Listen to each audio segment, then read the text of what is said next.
Muy buenas noches, estamos una semana más en Pedro Beltrán Informa. Nos hemos desplazado hasta el despacho de Pedro Beltrán, aquí en la avenida de Maisonave, para abordar un tema que interesa y mucho en los tiempos que corren, porque no en vano en este país hemos llegado a rebasar los 6 millones de parados y todavía hay muchísima gente con este problema, gente que ha sido despedida, gente que está dejando de recibir ya las prestaciones, y con este programa lo que queremos es aclarar, arrojar luz sobre cuál es la situación de estas personas y qué pueden hacer al respecto. Vamos a comenzar hablando con Cecilia Santangelo, ella es abogada de este despacho. Cecilia, ¿qué tal? Hola, buenas noches, Ana. Bienvenida. Muchas gracias. Bueno, vamos a empezar hablando, si te parece, y aclarando cuáles son los tipos de despido.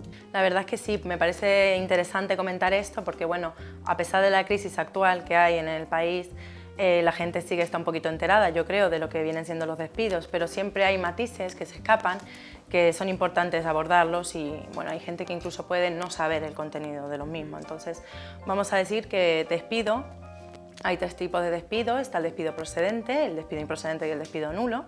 El despido procedente es donde hay causa, realmente hay una causa para despedir al trabajador.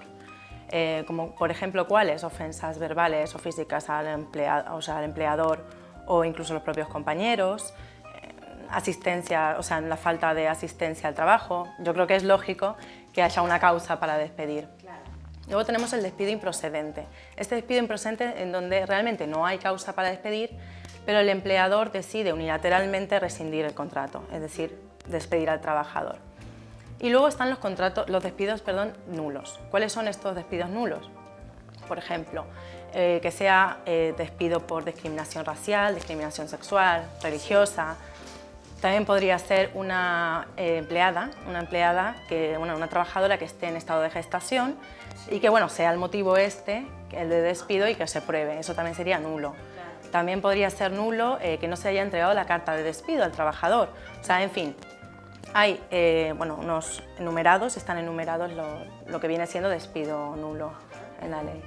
¿Y cómo se hace para despedir a alguien? ¿Cuál es el procedimiento habitual? Bueno, parece sencillo y de hecho, bueno, en la actualidad estamos viendo que hay muchos despidos, pero realmente llevan su trámite. Cada uno lleva un trámite, o sea, todos los despidos llevan su trámite específico. En primer lugar, como te comenté, el empleador le tiene que dar la carta de despido al trabajador y bueno, va y presenta una papeleta de conciliación ante el SMAC, que es el Servicio de Arbitraje, Mediación y Conciliación. Sí. Entonces, bueno, es una forma de ponerse de acuerdo. Hay que ver si se llega a un acuerdo. Claro. Se intenta llegar a un acuerdo, la ley te lo exige. Si no se llega a un acuerdo, sí que se debería presentar en el juzgado. Ya comentará mi compañera Asun los plazos y ya comentará un poquito bien lo que viene siendo la presentación de la demanda. Pero sí que hay que presentar en el juzgado de lo social la demanda de despido. Y ahí se van a valorar todos los hechos. El juez va a coger la carta de despido, por eso te digo que es bastante importante la carta de despido, si no se considera nulo, porque los hechos son los hechos que están en la carta de despido, no se pueden alegar hechos posteriores, diferentes, ¿me entiendes? Tienen que ser esos hechos, no hay más. Si la carta de despido no la firma el trabajador, que suele ser habitual también que no quiera firmar la carta de despido, bueno, el empleador tiene que conseguir otros medios, como por ejemplo testigos presenciales, que hayan visto que le dio la carta. Claro, claro. Todo lo que ayude a poder defenderse a poder al demostrar empresario. Que esa carta ha sido entregada. Exacto.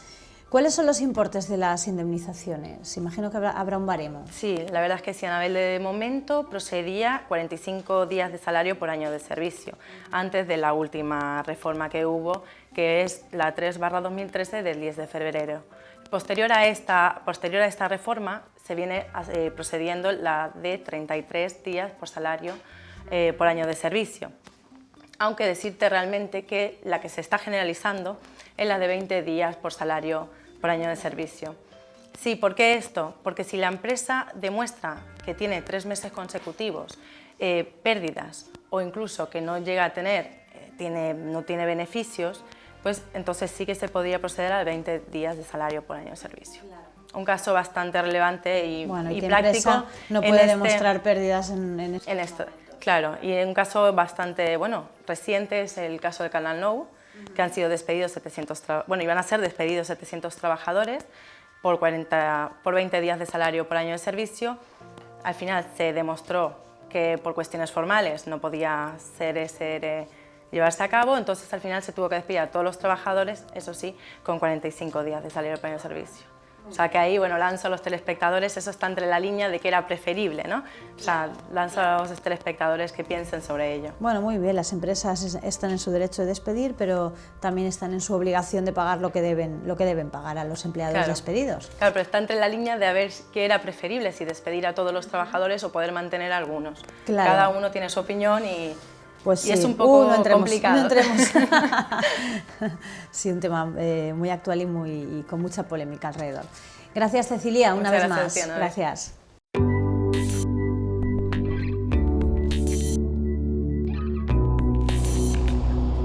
Continuamos hablando de despidos, lo hacemos en esta ocasión con Asunción Valero, abogada del despacho de Pedro Beltrán Abogados.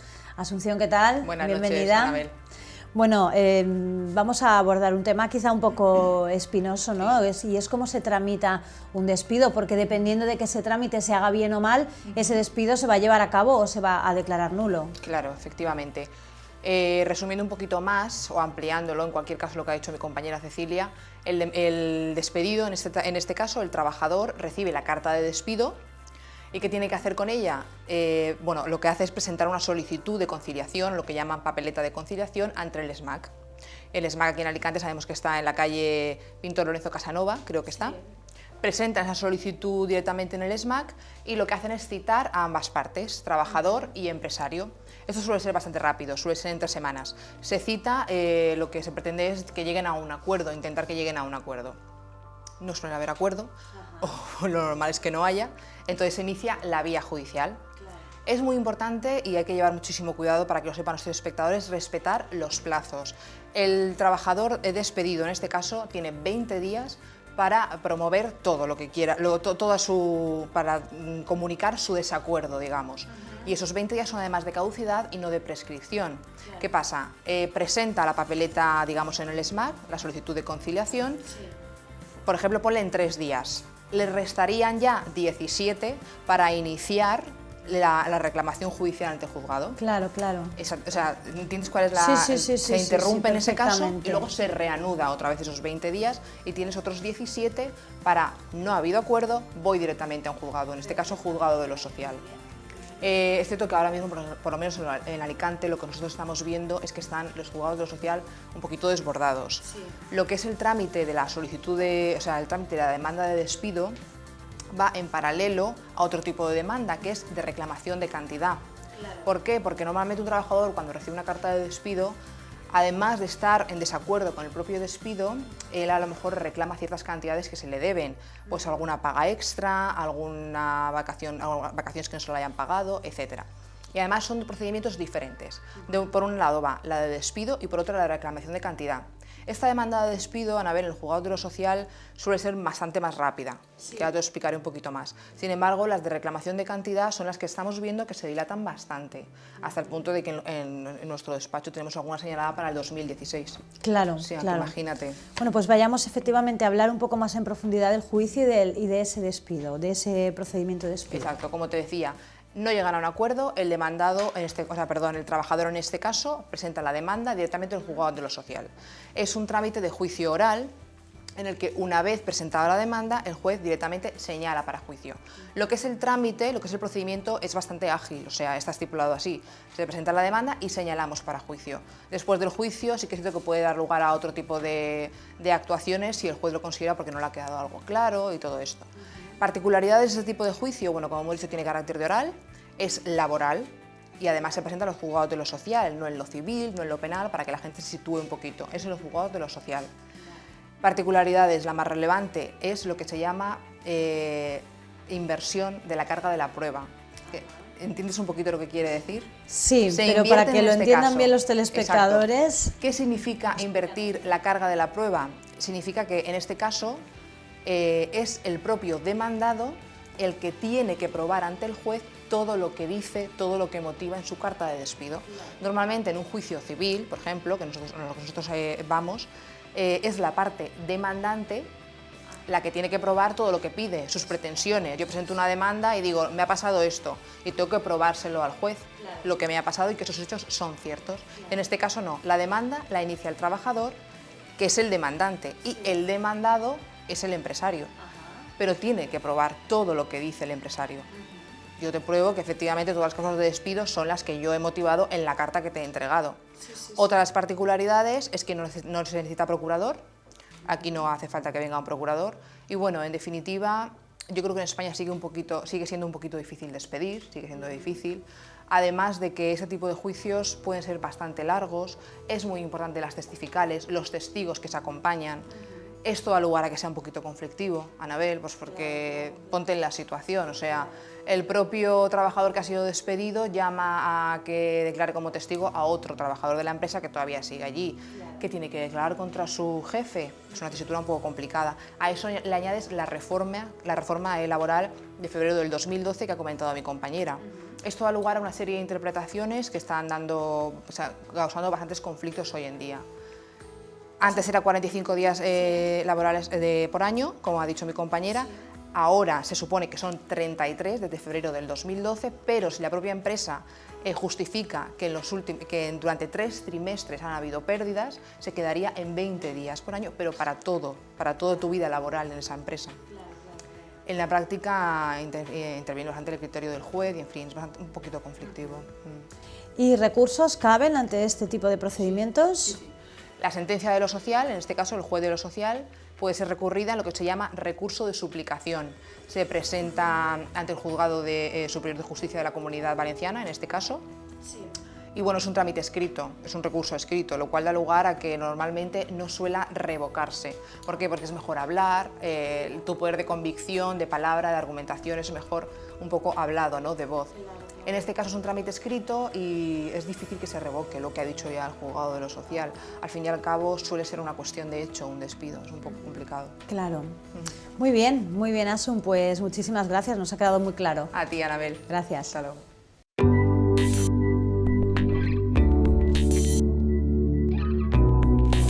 Continuamos, lo hacemos ahora con Victoria Yarmoluk, abogada también de este despacho, y con ella vamos a hablar de los EREs. Victoria, buenas noches. Buenas noches, Anabel. Gracias por venir. Bueno, ¿en qué consiste un ERE?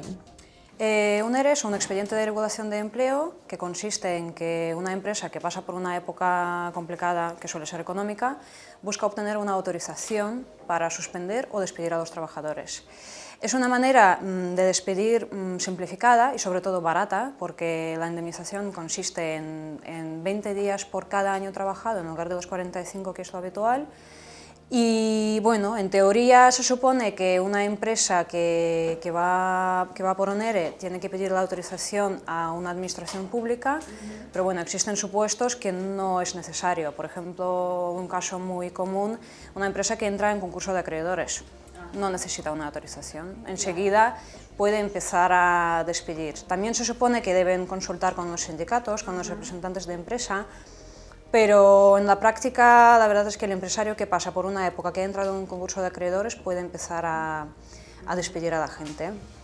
¿Algún caso concreto de ERE que sea representativo y que nos puedas comentar aquí?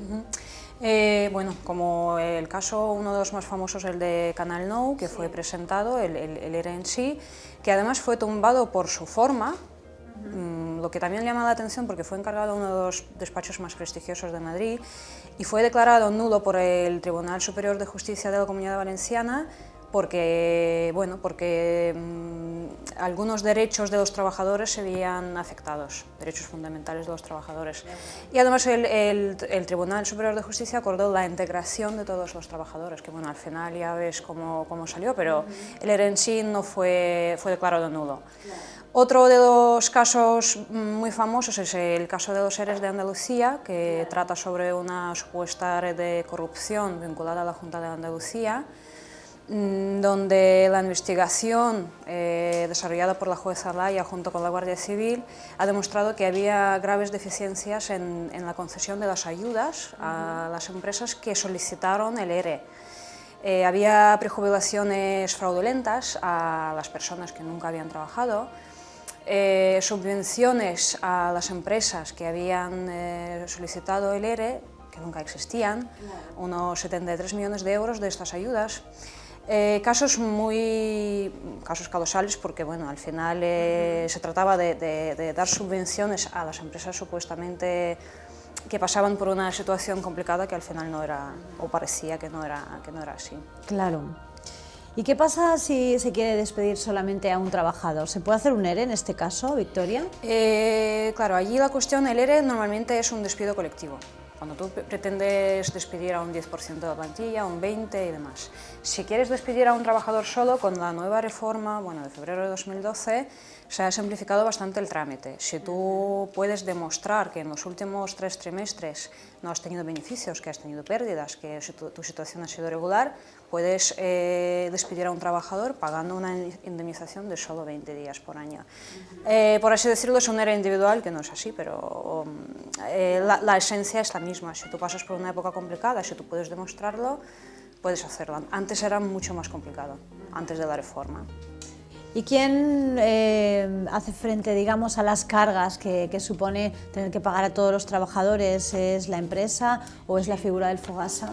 Normalmente es la empresa. Hay casos de insolvencia, hay casos de concurso de acreedores, de las empresas que ya no pueden pagar nada, entonces ahí ya entra en cuestión el Fogasa, que es el Fondo de Garantía Salarial. Es un órgano autónomo que está adscrito al Ministerio de Economía y Seguridad Social. Es un ente público.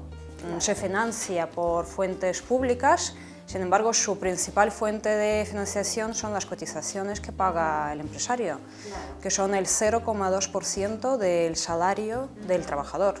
Ya ves, es un límite, es muy poquito, ¿no? Para la crisis actual que hay y para la situación que hay.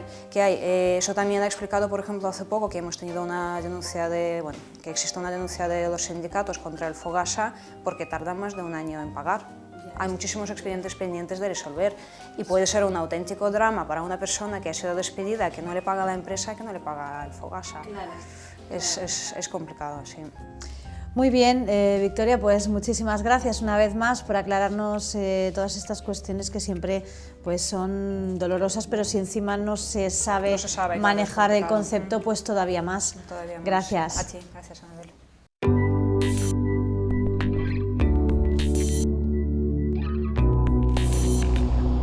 Pues como saben, el broche final a este programa lo pone siempre Pedro Beltrán, presidente de la Asociación Europea de Abogados y quien dirige este despacho. ¿Qué tal, Pedro? Buenas noches, gracias por venir. Buenas noches. Bien, en primer lugar vamos a hablar un poco de lo que algunos piensan que es el motivo de tanto despido, como es la reciente reforma laboral. ¿Qué opinión te merece, Pedro, esta reforma laboral? A mí me parece correcta la reforma laboral, creo que está en el paso adecuado de lo que se debe hacer. El problema de los despidos no creo que sea tanto de la reforma laboral como de la estructura del empleo en España, que sigue siendo extraordinariamente rígida. Comprendo que puede haber otras opiniones muy distintas y otros argumentos muy diferentes, pero me baso exclusivamente en cifras, es decir, qué sistema tenemos aquí y qué sistema hay en otros países de Europa, Estados Unidos, en el mundo occidental. Bien, las cifras son muy objetivas muchas veces y las estadísticas nos dicen lo siguiente. En España el empresario paga de cotizaciones sociales el 30% del sueldo de trabajador es lo que tiene que pagar el empresario. Y en España se pagaba un 45 días de salario por año por despido. Sin embargo, si nos vamos a realidades mucho más cercanas, Alemania, Reino Unido, las cotizaciones sociales en Alemania son del 10%. La indemnización de despido es muchísimo más baja, son 10-12 días de salario por año. Es decir, estamos hablando de algo que es del orden del 300 o 400% menos que en España. La pregunta más bien sería ¿por qué hay tanto paro en España? Y la respuesta a por qué hay tanto paro en España creo que en buena medida viene de lo caro que resulta desde el punto de vista del empresario contratar. Se me podría decir, bueno, es que los salarios en otros sitios, es que el empleo precario, pero es que eso tampoco es verdad, porque en Alemania se acaba de implantar, y es noticia de máxima actualidad de esta semana, se acaba de implantar un salario mínimo, lo ha aprobado, tiene que todavía aprobarlo el Parlamento, pero ya hay una decisión al respecto de los dos partidos mayoritarios, de los cristianodemócratas y el SPD, un salario mínimo de 1.360 euros mensuales. Con 8,5 euros hora de salario mínimo por trabajador. Quiere decirse que cada trabajador que tenga trabajo a tiempo completo, 40 horas, va a tener que cobrar en Alemania como mínimo 1.360 euros. En otros países de Europa, Reino Unido, eso está ya establecido en 1.200. Hay otros con más, Luxemburgo, por ejemplo, tiene 1.700 de salario mínimo. Aquí estamos en 650 euros de salario mínimo multiplicado por 14 pagas, lo que nos lleva a unos 730 euros de salario mínimo. ¿Qué quiere decir? Que no es verdad que en otros sitios el empleo sea precario o los salarios sean más bajos, no es cierto, al contrario, los salarios son más altos. No estoy comparando España con China, estoy comparando España con Alemania, Reino Unido, y prefiero no compararnos con Italia y Grecia, que son los que están igual de mal que nosotros, en sentido económico, que hay tanto paro, pero es que en esos países también la indemnización de desempleo es alta y las cotizaciones sociales en Italia son del 28% y en Grecia del 32%. En definitiva, estas cifras lo que nos dicen es que hay algo que no funciona en la estructura del trabajo en España.